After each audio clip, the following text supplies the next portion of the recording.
mais de 60 viaturas em uma perseguição, um cerco policial, 2 pessoas mortas com 137 disparos de arma de fogo e tudo isso dentro da lei.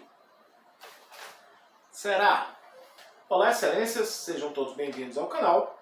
E se essa for a sua primeira vez por aqui e esse assunto te interessa, por favor se inscreva, que isso já é um grande incentivo. Em novembro de 2012, policiais faziam abordagem de rotina contra um suspeito quando um carro passou e realizou disparos de armas de fogo contra eles. Imediatamente, os policiais começaram a perseguição e pediram ajuda pelo rádio. Várias viaturas responderam ao chamado e logo mais de 60 viaturas já perseguiam os suspeitos. Enquanto essa perseguição acontecia, novos disparos foram feitos contra as viaturas. Os suspeitos se recusavam a parar, mesmo sob intensa perseguição e após várias ordens dos policiais. A perseguição durou quase 40 quilômetros e só acabou quando o carro dos suspeitos foi parado em um estacionamento de uma escola. Os policiais desceram das viaturas e abriram fogo contra o carro dos suspeitos. Após a intensa troca de tiros, os suspeitos foram mortos, alvejados por 137 disparos de armas de fogo.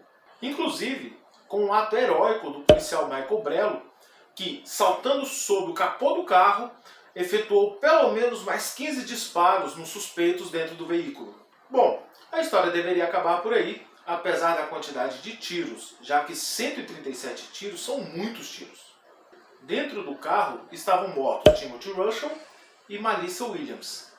Mas a pergunta é, se não acabou por aí, o que aconteceu?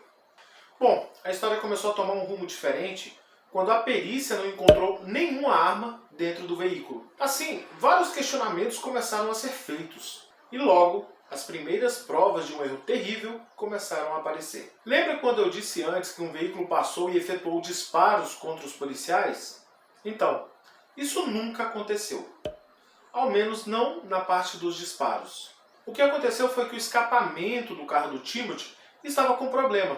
E quando ele passou pela polícia, por mero azar, o escapamento deu aquele estouro e a polícia confundiu com disparos. E isso se repetiu durante a perseguição, quando o carro de Timothy várias vezes deu o som de explosão do escapamento e os policiais confundiram novamente com disparos contra eles. Quando finalmente pararam o carro do suspeito, esse carro foi cercado por todos os lados e a polícia começou a atirar. O que acontecia? As balas atravessavam o carro e cruzavam para o outro lado, passando perto dos policiais que estavam do outro lado, que achavam que os disparos eram do veículo e efetuavam novos disparos. E assim foram feitos uma quantidade imensa de disparos pelos 13 policiais que estavam na linha de frente, mais próximo a esse veículo. Desse modo, por fim, a troca de tiros só acabou quando o Michael Brello pulou sobre o capô do carro, e aí os outros policiais pararam de atirar por medo de atirar nele, e ele executou os últimos disparos contra Timothy e Melissa, que estavam dentro do carro. Segundo a perícia, nesse momento ele deu pelo menos mais 15 tiros. Dos 13 policiais que efetuaram disparos contra Timothy e Melissa, apenas o Michael Brello foi processado. No entanto, os policiais envolvidos no tiroteio se recusaram a falar no tribunal, e os poucos que falaram deram versões favoráveis ao Michael Brello. Timothy e Melissa eram pessoas da cor preta, enquanto Michael Brello era um policial branco. Então a mídia e o processo e as pessoas em si começaram a se posicionar baseados apenas nas cores dos envolvidos. Ou seja, pessoas que eram da etnia negra apoiavam Timothy e Melissa e pessoas da etnia branca apoiavam Michael Brello. Como eu disse antes, os policiais se recusaram a dar depoimentos, invocando uma coisa nos Estados Unidos chamada Quinta Emenda, que permite à pessoa o direito de ficar calada durante o julgamento.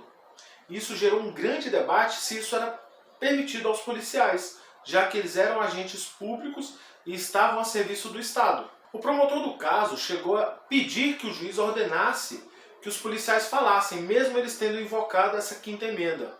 Mas o juiz negou. Aqui no Brasil, qualquer acusado pode se manter em silêncio, mas esse silêncio é direito do réu, não é um direito da testemunha. A testemunha ela é uma testemunha do processo, ela não é uma testemunha da parte. Então, a testemunha não pode ficar calada, inclusive se ficar calada é crime. Mas voltando, a polícia e a defesa de Michael disse que as vítimas estavam usando crack durante a perseguição. Mas isso foi rebatido, já que o fato deles usarem crack não quer dizer que eles haviam atirado contra os policiais. No fim do processo, o juiz, a título apenas de curiosidade, um juiz branco, decidiu que Michael não era culpado. Por quê? A Suprema Corte dos Estados Unidos diz que a mera suspeita de risco do policial já autoriza que ele utilize a força letal, mesmo que depois se comprove que ele não estava realmente em risco. O juiz decidiu que Michael havia agido dentro da lei, e nem ele e nem os outros policiais envolvidos na perseguição e na execução de Timothy Malissa haviam agido fora da lei. Ocorreram protestos, mas no final, todos os policiais, com exceção de Michael Brello, foram reintegrados à força policial. O Michael Brello foi demitido. Ou seja, o policial Michael Brello foi inocentado, mas foi demitido. Em uma pequena análise sobre o desfecho desse caso, eu penso o seguinte: é um desfecho incoerente. Por quê? Se o Michael Brello agiu dentro da lei, por que ele foi demitido? E se ele foi demitido, significa que ele não agiu dentro da lei. Então por que ele foi inocentado? Na minha visão, uma coisa é incompatível com a outra nesse caso. E você? O que você acha disso? Escreve aí nos comentários para a gente saber. Eu espero que você tenha gostado. E se gostou, não se esqueça, dê um gostei, favorite o vídeo, se inscreva no canal, indique para os amigos, que isso me incentiva bastante. E a gente se vê nos próximos vídeos. Até mais!